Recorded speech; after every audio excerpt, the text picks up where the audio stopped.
Chapter 17. Bryce flung Edward over his shoulder. He started to walk. "I come to get you for Sarah Ruth," Bryce said. "You don't know Sarah Ruth. She's my sister. She's sick. She had a baby doll made out of china. She loved that baby doll. But he broke it."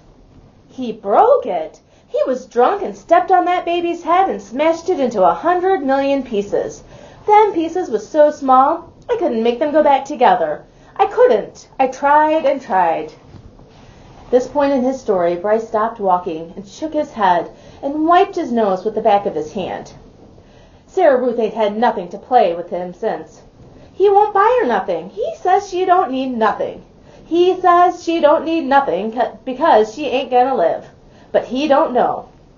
Bryce started to walk again. "He don't know," he said. Who he was not clear to Edward. What was clear was that he was being taken to a child to make up for the loss of a doll. A doll? How Edward loathed dolls, and to be thought of as a likely replacement for a doll offended him.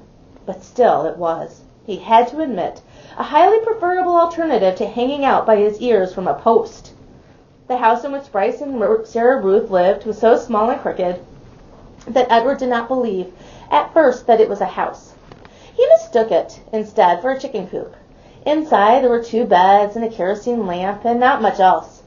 Bryce laid Edward at the foot of one of the beds and then lit the lamp. "Sarah," Bryce whispered. "Sarah Ruth, you gotta wake up now, honey. I brought you something." He took the harmonica out of his pocket and played the beginning of a simple melody. The little girl sat up in her bed and immediately started to cough. Bryce put his hand on her back. "That's all right," he told her. "That's okay." She was young, maybe 4 years old, and she had white blonde hair, and even in the poor light of the lamp, Edward could see that her eyes were the same gold fleck at brown as Bryce's. "That's right," said Bryce. "You go on ahead and cough." Sarah Ruth obliged him. She coughed and coughed and coughed. On the wall of the cabin, the kerosene light cast her trembling shadow, hunched over and small. The coughing was the saddest sound that Edward had ever heard, sadder even than the mournful call of the whippoorwill. Finally, Sarah Ruth stopped. Bryce said, "You want to see what I bring you?" Sarah Ruth nodded. "You gotta close your eyes." The girl closed her eyes. Bryce picked up Edward and held him so that he was standing straight like a soldier at the end of the bed. "All right, now, you can open them." Sarah Ruth opened her eyes, and Bryce moved Edward's china legs and china arms so it looked as if he were dancing. Sarah Ruth laughed and clapped her hands. "Rabbit," she said. "He is for you, honey," said Bryce. Sarah Ruth looked first at Edward, and then at Bryce, and then back at Edward again, her eyes wide and disbelieving. "He's yours?" "Mine." Sarah Ruth, Edward was soon to discover, rarely said more than one word at a time. Words, at least several of them strung together, made her cough. She limited herself. She said only what needed to be said. "Yours," said Bryce. "I got him special for you."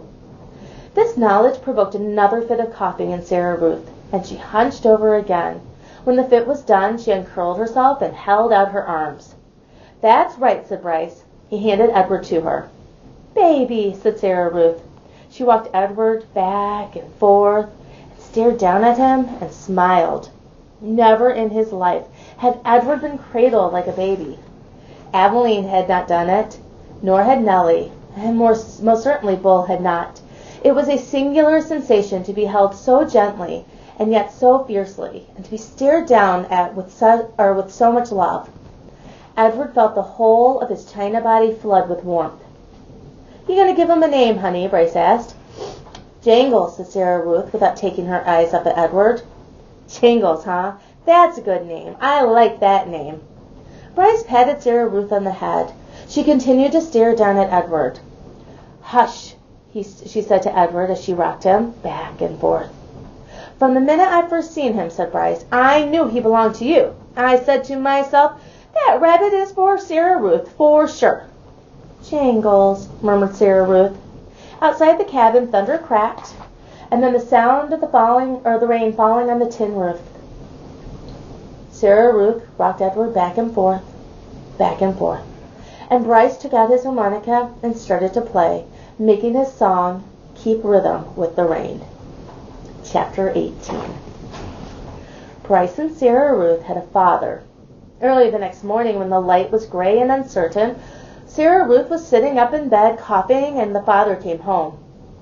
He picked Edward up by one of his ears and said, "I ain't never." "It's a baby doll," said Bryce. "Don't look like no baby doll to me." Edward, hanging by one ear, was frightened. This, he was certain, was the man who crushed the heads of China dolls. "Jangles," said Sarah Ruth between coughs. She held out her arms. "He's hers," said Bryce. "He belongs to her." The father dropped Edward on the bed, and Bryce picked up the rabbit and handed him to Sarah Ruth. "It don't matter anyway," said the father. "It don't make no difference, none of it." "It does so matter," said Bryce. "Don't you sass me," said the father. He raised his hand and slapped Bryce across the mouth, and then he turned and left the house.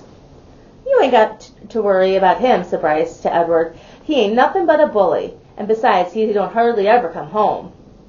Fortunately, the father did not come back that day.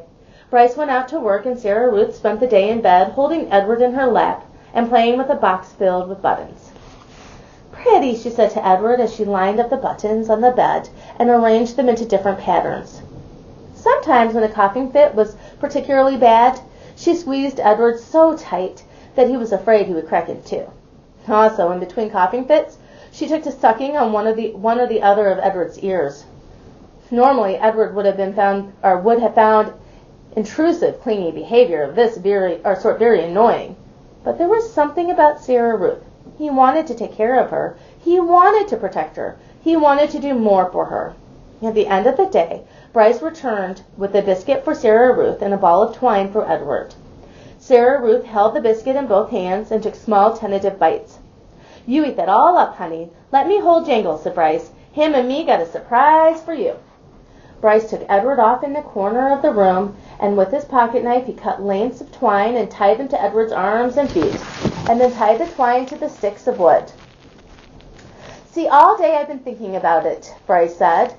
"What we're going to do is make you dance. Sarah Ruth loves dancing. Mama used to hold on to her and dance her around the room." "You eating that biscuit?" Bryce called out to Sarah Ruth. "Uh-huh," said Sarah Ruth. "You hold on, honey. We got a surprise for you." Bryce stood up. "Close your eyes," he told her. He took Edward over to the bed and said, "Okay, you can open them now." Sarah Ruth opened her eyes. "Dance, Jangles," said Bryce. And then, moving the strings with the sticks with his one hand, Bryce made Edward dance and drop and sway. And the whole while, at the same time, with his other hand, he held on to the harmonica and played a bright and lively tune. Sarah Ruth laughed. She laughed until she started to cough, and then Bryce laid Edward down and took Sarah Ruth in his lap and rocked her and rubbed her back. "You want some fresh air?" he asked her. "Let's get you out of this nasty old air, huh?" Bryce carried his sister outside. He left Edward lying on the bed, and the rabbit, staring up at the smoke-stained ceiling, thought again about having wings. If he had them, he thought, he would fly high above the world to where the air was clear and sweet, and he would take Sarah Ruth with him. He would carry her in his arms. Surely so high above the world she'd be able to breathe without coughing. After a minute, Bryce came back inside, still carrying Sarah Ruth. "She wants you too," he said.